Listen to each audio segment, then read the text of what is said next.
Uh, so let's kind of begin with a slightly broader question around your whole experience, right? Like I want us to learn and particularly learn about your journey um, in HCI, in participatory design. So can you briefly describe your HCI journey and its impact on your perspective and what initially sparked your interest in the field? Mhm.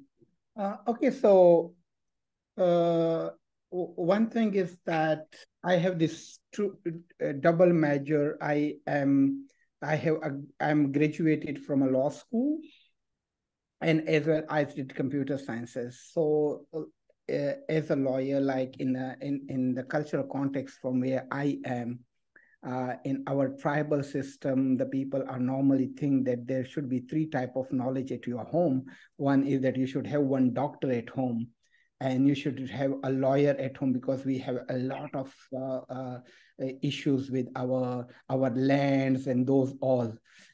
And then there is also another part of that, you should have a government officer at home, because you need a lot of attestation, confirmation of your documentation and those all. So doctor for having anyone who is, and then lawyer to deal with the courts, and then a government officer who can attest all your documents wherever you need any. So I'm from that type of tribal background, but then, so that's why I have a law degree, but then the whole challenge was that to have my own identity. Lawyers as an identity is not considered a very well established professional field in Pakistan. And that time when the computer sciences was just emerging, introduced in the so there my mother wanted me not to be a very traditional lawyer in terms of identity, because I think she was very much worried about my when they will be looking for a girl for me. And maybe it is difficult. So she wanted to give me this a new identity for as a computer scientist. But actually, for me, is that okay to fulfill?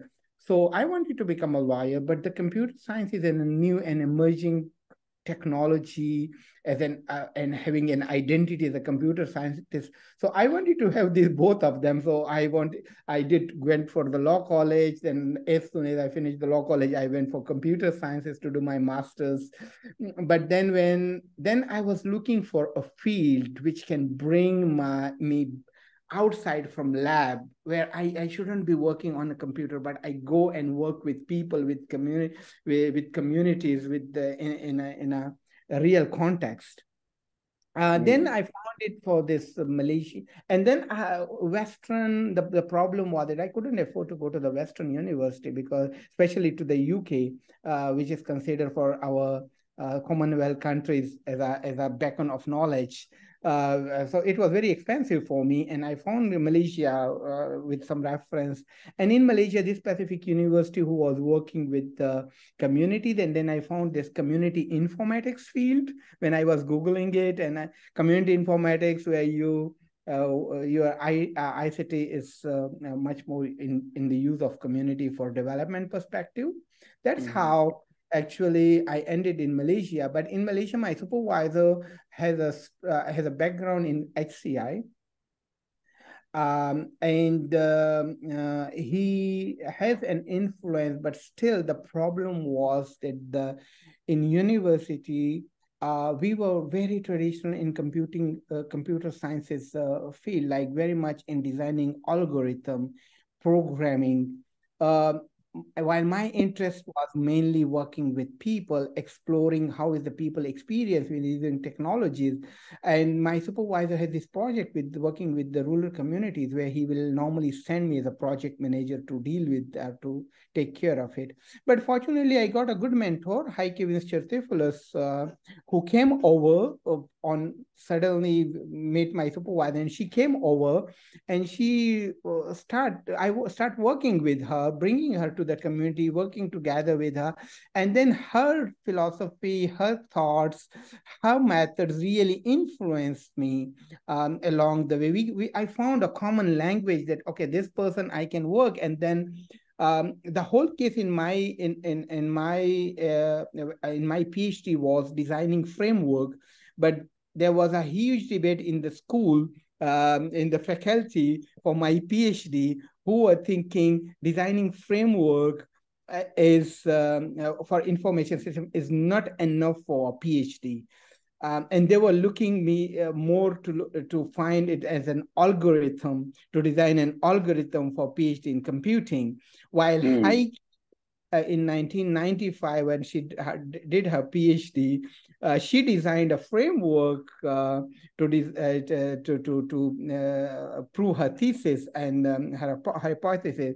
So Heike's support was quite fabulous for me, to protect me not to go with a very traditional computer sciences side, but then to explore this the other areas very specifically with community-based co-design approaches, and to make more publish in that space, train, explore more in that space, working with communities, and bringing those lessons to my classroom and to my teaching later on. So that's how I introduced to mainly participatory design or community-based co-design, and on the other side also to HCI. Thank you for sharing that. I guess work has been very influential in PDC in general, and definitely in like work like ours with community-based design work. And I'm Yeah. I'm glad to hear that, like, her support was back then when you needed it at changing the perspective of what counts as knowledge in computer science, right? And that was definitely a necessary thing to do, because there is much more to computer science than algorithm development, as you put it, right? I was wondering if you could like share, as you moved along, and you've done a lot of work since your PhD. I was wondering if you could share some of your milestones and critical experiences that have shaped who you are as a scholar now and as an educator as well, through these years since your PhD. I know it's a lot of asking, but like some critical milestones that come to your Yeah, mind. so from my understanding, actually, this South to South collaboration with Heike was interesting, was totally a life-changing event for me. Like what we were doing, that we were working together, and we were designing technologies in Borneo rainforest and bringing it to all the way to Namibia, or bringing from Namibia all the way back to Borneo. So those experiences were very enriched, actually. And then the second part was to be part of this whole. So I faced it actually a protection when I was working under her, because for me, working in South, to find a common language to talk with the academic world was very difficult. Our undergrad studies or master study, we are not very well trained in research methodologies. Those research methodologies which actually the Western system of publication or conferences or journal understand. We are very good on ground, but the problem is that practice-based lessons, or that practice-based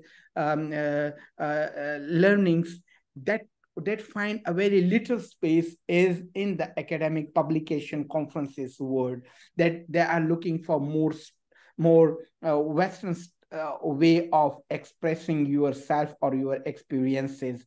For example, you need to be very well about literature. And if you based your experiences based on story instead of literature, then it will not be considered to go to that level. So with Heike's case, this whole process of after PhD is also to frame our empirical study into the larger academic publication space, and to cover that gap was important. And he was at this stage where she was mentoring not only me, but for example, Casper Rodel in Denmark, who is now an associate professor, or Amelia in Switzerland. So she was working with these old people. She was moving around, having 1 week in Denmark, another week in Switzerland, another week in Borneo. And she was bringing this knowledge or working between us to have that experiences going along from one region to another region. So I think that was very a big milestone for me. One of that support I got.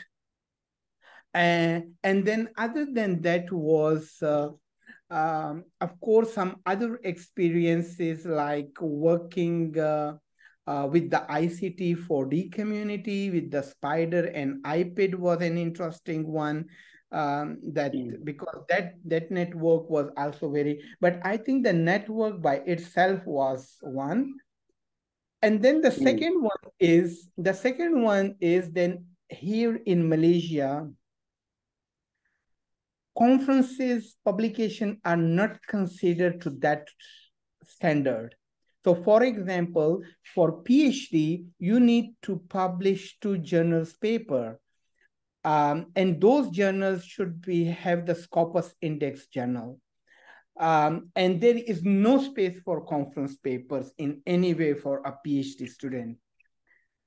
So like even PDC does not count? No, PDC is considered like any other conference, ACM conference in that. And that is considered at 3rd or 4th level, actually.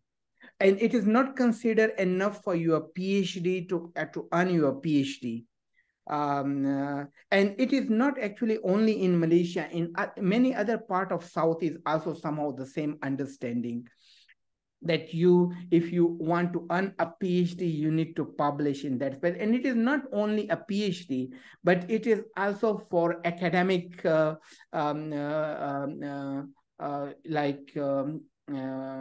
your promotions also. If you are looking for tenure track or you are moving in your positioning, that are considered. There is another. So conferences are not.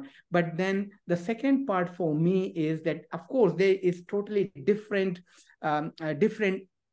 goals of attending a conference, and that only happen when with having a part of that networks. In network, I found it that, I need not to only chase this part, but there are other places where I should go, and that will also contribute to my academic work, not maybe by that way, but by the other ways.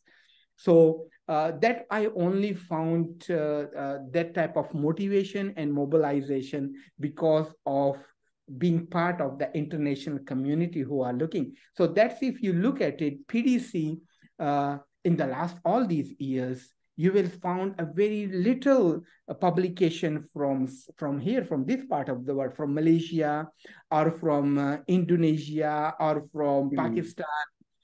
Those countries, Thailand, those countries, you will find very little, because the problem is that they don't give wattage to the academic conferences to that level, and that's why I think ICTA is also facing that challenge. But for me, is that going to the conferences and then having this mentorship, these are some of the very important aspects as a milestone for my career.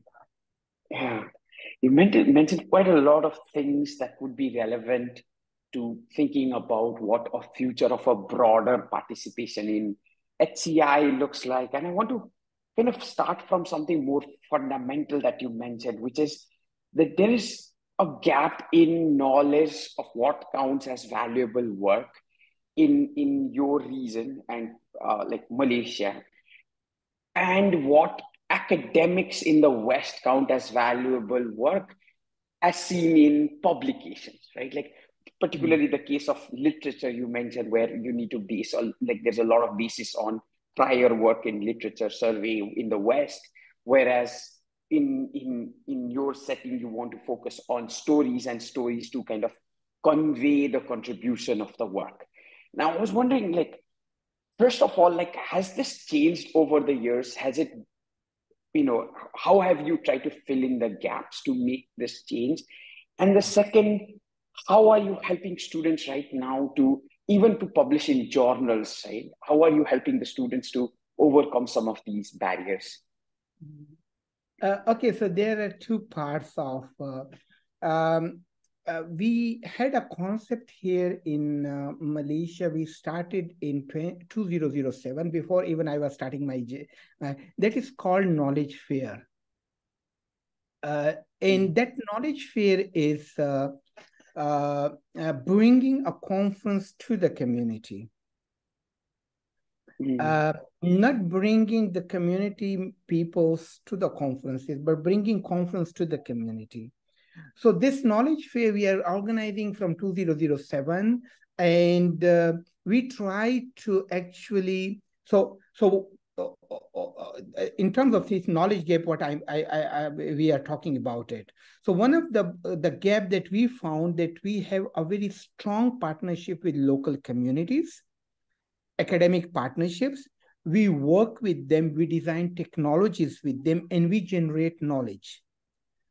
One of the things that we pushed, that can we bring this community's knowledge also to acknowledge it, that it has an academic value. So one of the part is to get the community member also as co-author in our publications. But that, and then bringing, like in my classroom, we have every year in HCI class, I bring one of the community member as a guest lecturer, who maybe only went for a primary schooling to the academic work, to the schooling, and after that he's farmer or he's somewhere, but he is working with me on a project, and he come to the classroom and talk with with my student, that what he has got from this whole engagement with academic projects. But then we found it that it is at one level doing is okay, but how we can make it part of the system, part of the structure. So can we also bring this academic knowledge that it can be used by community also, and community can also take benefit of it. So this year in PDC, we wrote a paper on the knowledge fair concept. In Nordica, we published it last year as a work in progress. The last year, and then in PDC we have a community track, separate community track, which is led by two community members. One is from Africa, another one is from Malaysia, along three academics. But in that community track, we want that the indigenous community members come over, and they are part of the review process. For that, they select their cases which they think that are a good cases for other communities in the world also, and we are bringing community leaders to the conference in a track where they will be interact with that. But that is one of the part that we want to try to really build on what in the communities have, and how we can bring it to the academic world, which previously I was always having a face. So I was thinking that if I'm facing a problem to go to the PDC or to go to the CHI, then my community member also has a problem to come to our event. So if I can that gap, it is somehow satisfactory for me that, okay, now this thing is happening. So yeah, so that is one of the part. It is also happening in Namibia. They did in 2021 a knowledge fair in Namibia, also learning from this part, and they did on their site.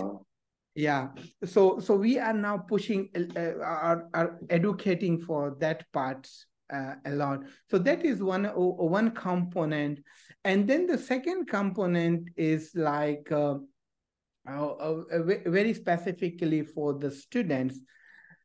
So our students, I found it that they are very strong actually in the community work. If I send them to the community, they are strong, they are good, but of course they have a gap on reading literature, or having access to the literature.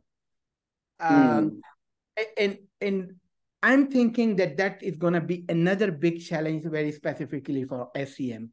If you know the new rules that SEM is coming up with the open access, I think that that is a big blow on the South, actually, that they are charging very high for 2024 onward. All the conferences will be open access, the publication, and they are going to charge the authors for that. And the charges for the authors are quite huge, quite big. So are you aware Sorry, about it? help me understand this. Like, I'm sorry for my lack of knowledge here. So you're saying Okay. that ACM has come up with a policy that would make all publications open source, right? Open Yes. access, sorry. And in to make that open access, they are going to charge a higher rate than what they already do, It's even to publish at conferences. very high, very high. It is just like the open access journals which are doing it currently. So many countries has agreement with the journals.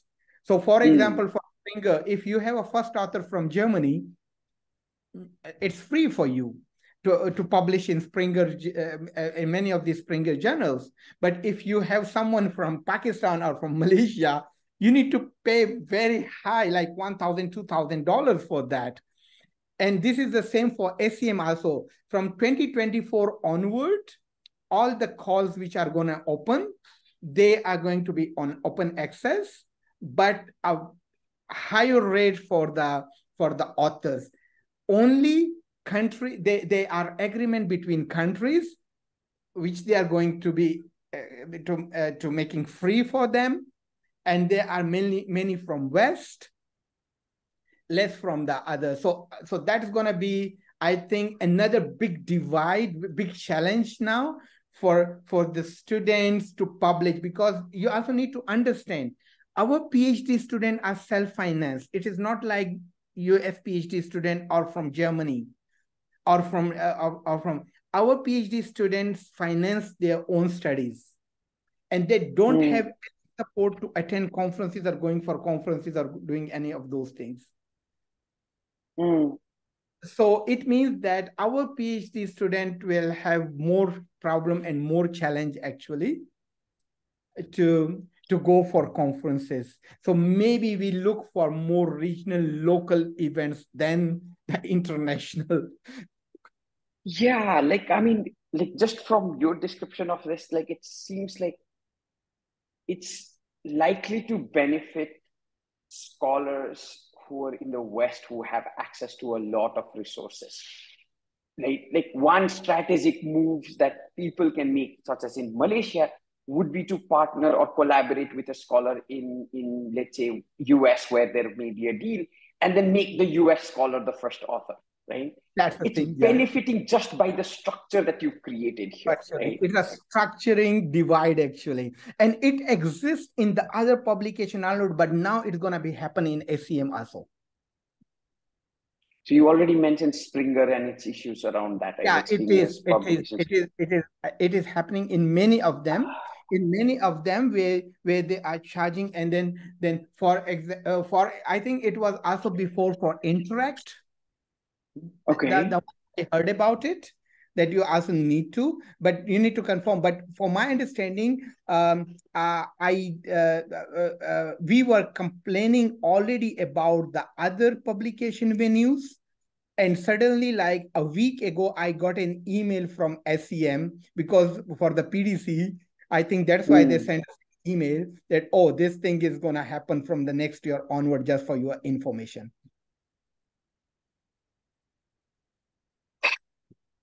Yeah, I mean, all of this conversation about methods and work in the South kind of falls a lot short, especially given how structures have been constructed and are being constructed to like make these significant barriers for people to participate, right? Like, and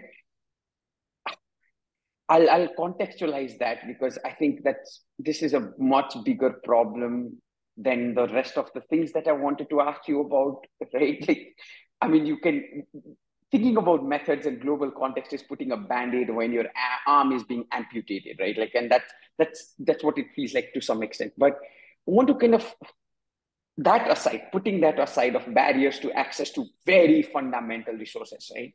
I want to kind of Mhm. know and learn a little bit about a couple of things. And this is more for me, and then pardon me, pardon me if I like initially when we talked about this being a more general knowledge for the whole of ACM Sikkai. Uh, Mhm. you said students are good in community, and as somebody who aspires to be a community-based researcher, I wanted to learn like what what are things or methods or approaches that make students good in community in your context. Okay, so the first thing is that, for example, I'm supervising many of the indigenous community members as a student in the graduate schools, and because they are from the community, they know much more about the social and cultural engagement processes. Mm, The only challenge is what they found it that for them is to really bringing them back to their values is an initial like 6 months to a year of duration. So, for example, if I got an undergrad student, for my undergrad student to really value what they have in the will in their communities is difficult to understand for another 6 months to a year or some time, unless mm, they start talking to our partners, they start talking to other students, they start talking to very specifically to our guest student from Western world when they come over, and then they mm, start looking from their perspective, from an outsider perspective, then start. But during that process, then they just need to polish a little bit more about and to value what they already have. So when they end back to the community, or we send them back to the community, they are part of that. They better understand their social and cultural value, how to engage and how to do that. And again, in the initial 6 months to a year, they also get mentorship working with the senior researchers or with the other student, and then they are quite good at that, because then they can localize the method, they can localize the context, um, mm, um, uh, the academic context in their own community, and they also value what they have. So that's why I think they are quite nice. For my understanding is that and they understand so in the community-based co-design process or in HCI, I think this engagement with your users or with your co-designer is one of the most important aspects. mm, Um, and to better understand the different stages of engagement and the different clues of engagement, if I find someone who is coming from other culture, it's much more challenging. mm, Um, this applies to the tacit. This applies to the implicit things. Also, everything is not clear. So, for example, many of the time we work on this designing ethical interaction protocols. That when you are in community or you are working with community members, how to understand their preferences, how to mm, understand what they value. So in many of the cases, I was just in a conference in Interact on a panel discussion about ethical standards, and they were much more about talking about how to balance the value generated from research projects, and the discussion was more about how to compensate the community member for their time, what the community members looking for that, but then to look at it that in our cases, these community members also come to learn during it, to learn about the interaction, to learn with outsiders, how to partner with them, how to talk to them, how to negotiate with them. Those mm, learning experiences are also important. Now, for me to we have a lot of training processes for our guest researcher who come to our village to teach them that what actually the community prefer in this case. These are, but for the local students and locals, they take it, they understand the historical, the history, the challenges that the community face, the needs of the community. So for them, it's much easier to understand. Yeah. Yeah. Thank you for sharing that. I mean, it's fantastic that you have resources for scholars interested in doing community-based work in your region, and there are training materials that they need, because oftentimes like we've seen a lot of like mismatch between the values that like outside researchers bring and the things that communities care about, right? And these kind of training would hopefully help in sensitizing them of the like and figuring out that alignment in values between like the researcher and the quote unquote the subject of the research of sorts, right? um i I wanted to kind of ask you a little bit about something that I want to learn, which is you talked about localizing methods to suit with communities. And from what you said, I heard that it's an important part of the work. It's definitely very critical to participatory design work. So I was wondering if you could share some examples of Yeah, like sure. what methods you've used to localize, what were the gaps from existing mostly Western centric methods, and how did you localize those to suit your community? Yeah, so there are many actually, if you look at it. So let me talk about the ethical guidelines thing. So it is normally we have all the protocols. There are the protocols, ethical guidelines in text. We write it down. We put the text there, and we give the text to the researchers. And we did the same. I did the same exercise. What happened when I was in the community during my PhD studies? I found it that sometimes communities are not really happy, or you can say are not really um, flexible working with researchers. So there was some tensions, and those tensions led me towards to understand that what are those tensions, why those tensions happens. So of Mm, course, working with them, those all tensions, they have cases for that. They have their experiences that we experience this, but for them to share those experiences is not an easy job. To tell to complain someone that what happened to them, they don't want to play the victim card or something like that of those cases. They're very much the internal community gossips. But then to work with the community to let them understand that no, you need to express it. If you don't express it, those are going to be again and again happens. Because if mm, you express it, we can train our researchers. So those expressions was happened like they mention about it, but for us, what we try to do, we wrote it down like a text and shared like ethical protocols with the researchers. And the researcher just got the paper, they fold it, and they put it in their pocket. The understanding was quite nice because we said that you need to respect local culture.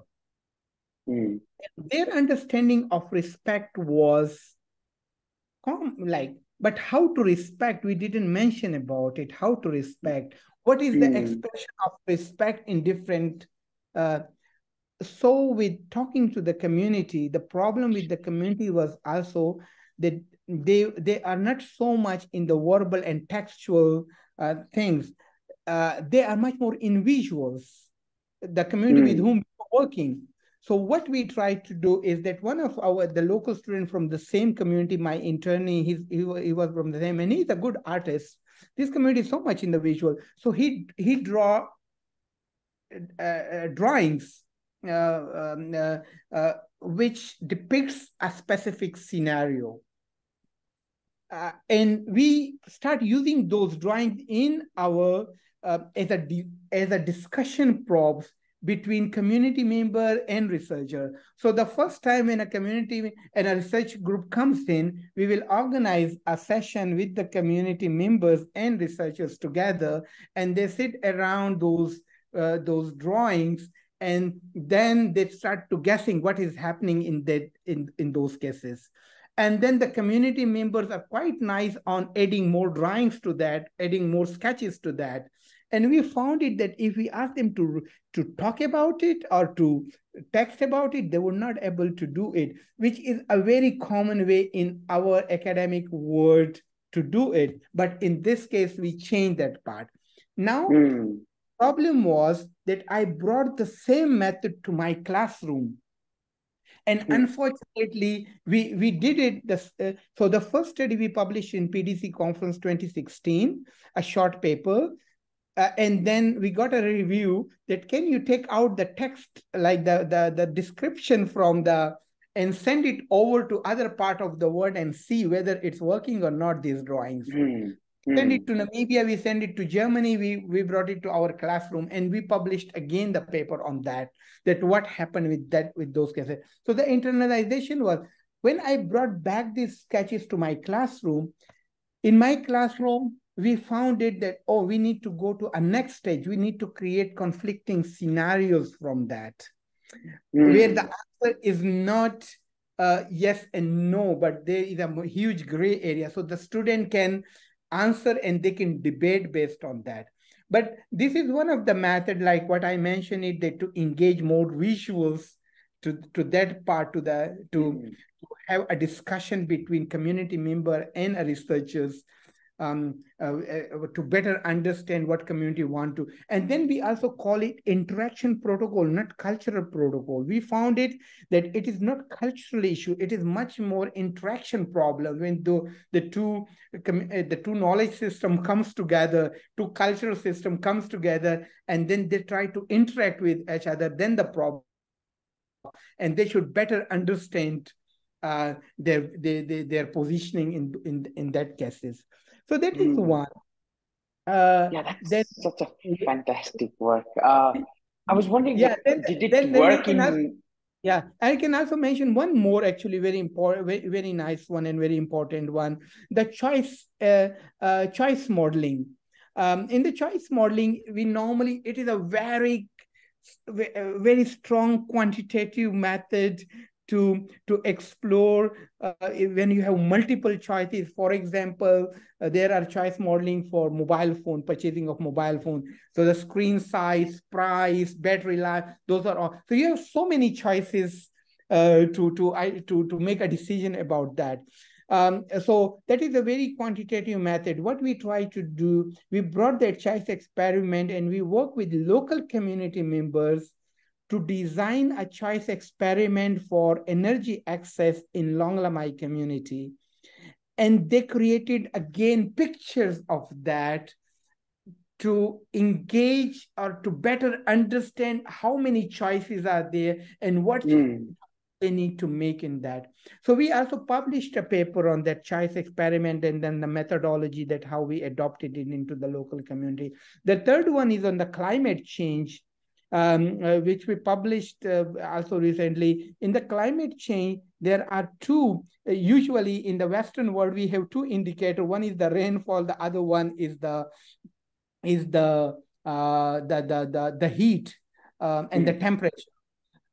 So in the community, we used, for example, with the local community for the rainfall, they refer to the river, but the river is changed. So we use plastic bottle with the colorful water to understand it, that what is the river level in the last few months. And then the sketches to better understand about temperature. So for example, if I sketch something and I want to show low temperature, then I will sketch someone with full dress. But I found that the community members design sketches actually where if you have high temperature, then you cover the whole body.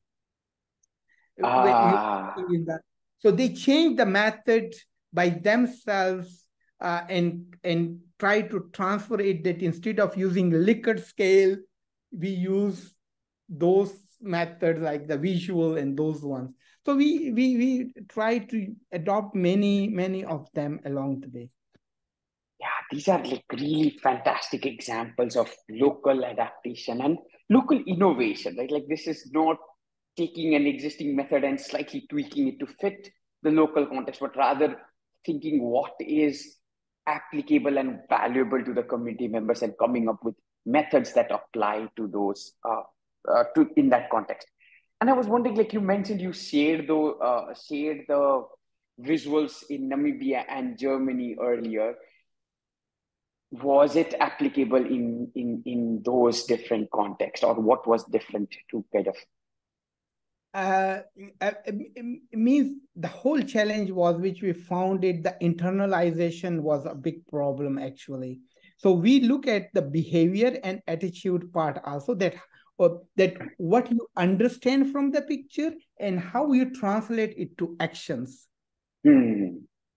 So we published a paper on AI and Society Journal. In this, all the results are there. You may have a look on that. But then we found a common result is that, okay, even if the understanding are correct, what community want to mention, the attitude, the actions are different. So even we found it that even having a common knowledge may not direct the participant to the same actions. They may take different actions, even they have a common knowledge, they have the same understanding. Yeah, that is a very big issue at hand, right? Like, and then I wonder, like, with this common understanding, but the difference in actions that emerge from this is the challenge of, like, okay, let me take a step back and rephrase this in a way to kind of clarify what I was thinking was a lot of academic work relies on generalizability, right? Like you did something here, like let's generalize this to a more universal design kind of perspective, right? Like let's generalize this to the other part of the world. And a lot of the work that you're doing and a lot of like which is very community centric is difficult to generalize, right? Like from what I hear from you, it's difficult to generalize and thus may not be seen as the valuable contribution in academic venues. Right? And we've already talked a bit about challenges in publishing in academic venues, particularly around the differences in how to situate particular work, right? Literature review versus stories and impact. And so given these barriers, I want to first know your thoughts on how well do you think people outside your region and outside your immediate network know, or more importantly, understand your work and your students' work? The best thing is that what I really found it very interesting, that currently either there means, for example, if I look at conferences are happening almost like, if you look at your schedule, every second one you will find an interesting conference happening. Yeah. Yeah, so very many conferences are happening, and I think the academic world is also it's also somehow coming nearby to each other. So we found it that in the last few years, actually our acceptance rates are very high. And maybe the reason is that the reviewer would like to listen more news stories. They are, they think it that, oh, for them it is it is much interesting to have a story from the new context. So maybe that's one of the reason of that. Um, and then the second part is in terms of generalizability. So we also found it that yes, that is one of the big problem with our work, the generalizability. But then it is only effect. It has only effect when we have this south to south collaboration. Where we can show that, okay, for example, one of the methods is working on this side. So Heike, can you also try and test it on your side? What happens on your side? And then the results comes in, and then we start working on that. Then somehow we can say it that, okay, it's working, it's somehow happening, it has an impact on in these two big part of the world.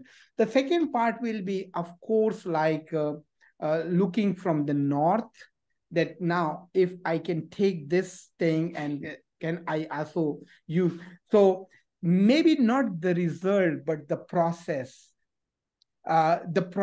of looking at the things, like having a different approaching to this part. So those are somehow the thing going to be in a very open question and coming up with those. So I think those part is also interesting, and that can be generalized.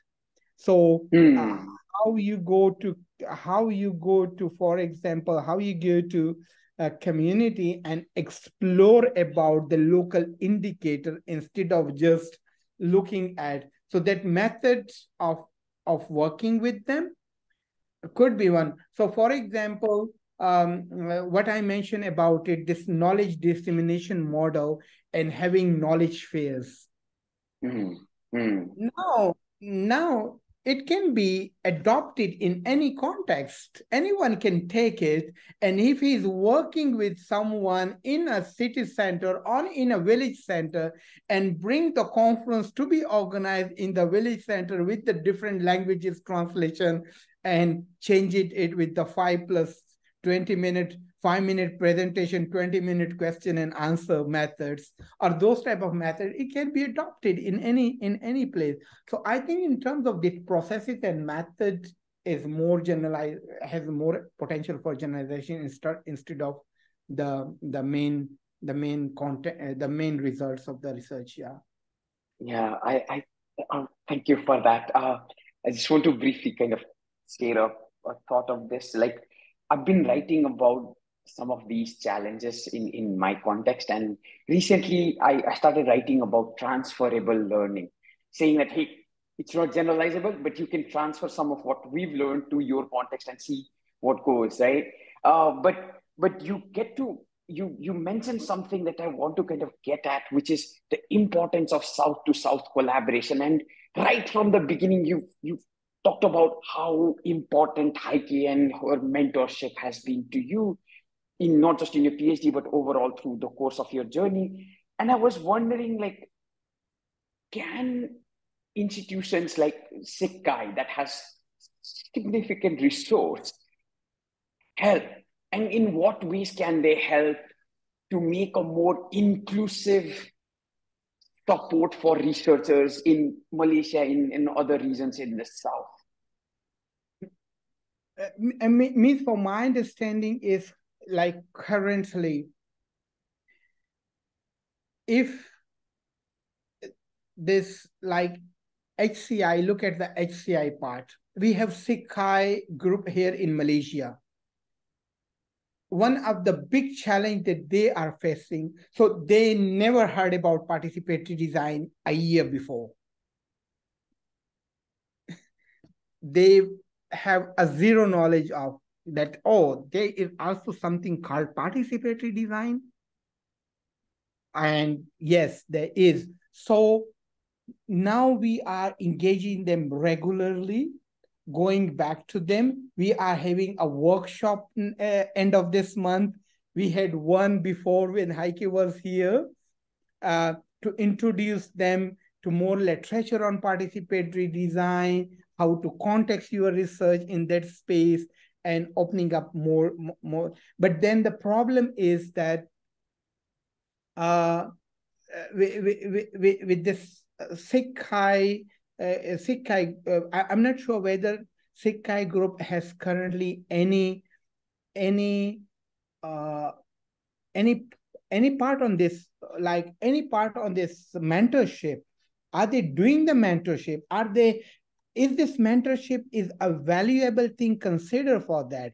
So for my understanding is to design or to have a culture, organizational culture. In organizational culture, mentorship is one of the most important aspect. So if you are going to be a senior researcher in Sikkai group, or you are having a position in Sikkai part, or if you are applying for a, or you are applying for a project for the Sikkai Development Fund, maybe there could come up that how you are going to mentor the young researcher in that space, who you are into that space. And Yeah. instead of, like for example, there should be one one stage that it becomes a part of a researcher, that they mentor someone other than their own PhD. And for my understanding is, I think in these whole cases, our role, Akash, is also very much important. So for example, I'm currently in this in this you can say a limbo. You know that the things happened with Afghanistan in the last few years, and Estonia University, Tallinn University has a strong program on HCI, Master in HCI, where they trained the researcher from Kabul University, Afghanistan. And they graduate from Tallinn University with David Lamas and those people. But when this thing happened, those in Afghanistan, this whole debacle happened. They went away, that the whole team. So they are no more. They are no more traceable. So they are in different part of the world currently. And then in Pakistan, we also have one Sikh group which is in the in the Lahore, where we went last time in the Lahore. So we don't have any Sikh group or any group in the northern part of Pakistan. And currently, I'm talking to Tallinn University that if we can have a virtual space for the HCI researcher who graduated from Tallinn University, they belong to Kabul or that part, and they can come together in that space. And then they can work in that. But for my understanding is, I think is a diaspora for us is also very much important, that how we go back and connect to our own spaces and can engage the community there and introduce them to the broader understanding of human-computer interaction and the Sikkai and that space. Yeah, yeah, that's such a wonderful kind of suggestion, right? Like a sort of institutionalizing mentoring to scholars in regions that you're familiar with, right? Especially for people like us who've moved away from our homes in pursuit of careers. And I was wondering, like, to wrap up the conversation, this all of this has been fantastic. Tariq. I can't tell you how inspired I feel again, yet again, the second time around, like again to do something along these lines, to think about work in a more deeper way, particularly to prioritize communities and what communities care about, and in thinking about our methods, but also things like being mentors, right? To reaching out, building networks of scholars, and also like valuing the different ways of knowing things. And I learned quite a bit from you. And I was wondering, like, as a seasoned scholar, a well-established scholar, particularly in participatory design and human-computer interaction, do you have any advice for individuals who are interested in pursuing HCI, like in pursuing, in particularly from the south, right, in your region or somewhere in the south? So for me is like currently, uh, when I look at it, there is so much discussion happens that how to publish. Hmm. That I saw those workshops in my university which pop up almost every month. Someone is coming and talking about how to publish. And when I look at it and this advice for these young researcher, and I actually also somehow in my in July SCM communication in my article which I wrote about ICT 4D in Afghanistan, what we didn't learn from our what we should learn from ICT 4D and we didn't learn, and how is the impact in Afghanistan. So I wrote a short article about it in the ACM communication in July, and there I mentioned that for my students, one of the first reading in HCI is the Boni Nardi's Designing for the Future, but which one? That is one of Hmm. them. And there he talked about this, if like if, as an HCI, and I take it in that way, this positionality part of and um, uh, uh, contextuality, that if as an HCI researcher you want to have your space or you want to in, and that identity need to be based on the local context which is unique for yourself. Hmm. Um, so, for example, if I'm working in Malaysia, I need to much better understand the surrounding communities, the people around my educational institute to whom I can approach and to whom I can work together. So I need to better understand them. Once I understand them, I need to look at my own identity. Can I build my own identity by working with these communities or these people in HCI field? So instead of talking about something where the whole academic world is pushing us, but to behave more grounded and look surrounding us and build on that. So when Bonnie Hmm. is also talking about steampunk's design approach, that how he developed it. So talking about your past, if you are strong at, talking about your present, if you are facing new challenges. So what I tell my student, that if you want to develop your research space or your identity, you need to talk about Borneo more. You need to talk about indigenous communities more, because this is your space, this is your playground. From here, if you talk about them, you people will much better listen you or much better learn from you, because for them it is quite interesting. So for a young researcher, yes, to have more better understanding of the local context and position yourself based on that will be important at the first stage. And then the Yeah. second one is network. Like I believe on that in this changing world, you can be only sustained if you have a better relationship and if you have a better network with other researcher and with other people. So that is the two thing which I will always talk about. Yeah. Yeah, thank you for that. Those are advice that are applicable to me as well. Like, I I I take it by heart to kind of work with communities and learn from communities. And I think I fully agree with that. Like it's learning from them and then working with them, right? Rather than designing for them, right? And so I wholeheartedly believe in that advice and thank you for that.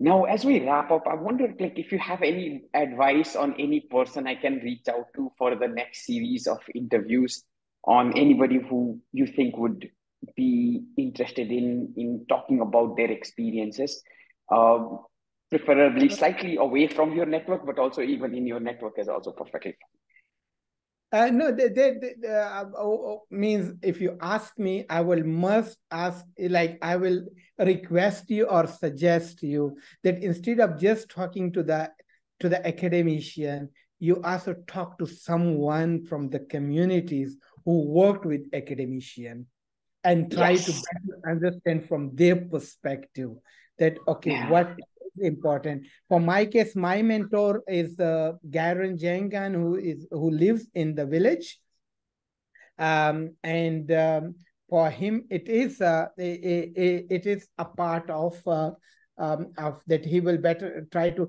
But I think if you like you're working with communities and you have the people, the local contacts, so that will be much very interesting to bring there if you haven't yet talked to them, to bring the community member perspective also as a community researcher to Mm. to this whole discussion. Yeah, that's a wonderful suggestion. Thank you so much for that. Yeah. Uh, I'll think about this because I need to, like, one of the things I feel like is, and I'm gonna stop recording before I speak Sure. further on this.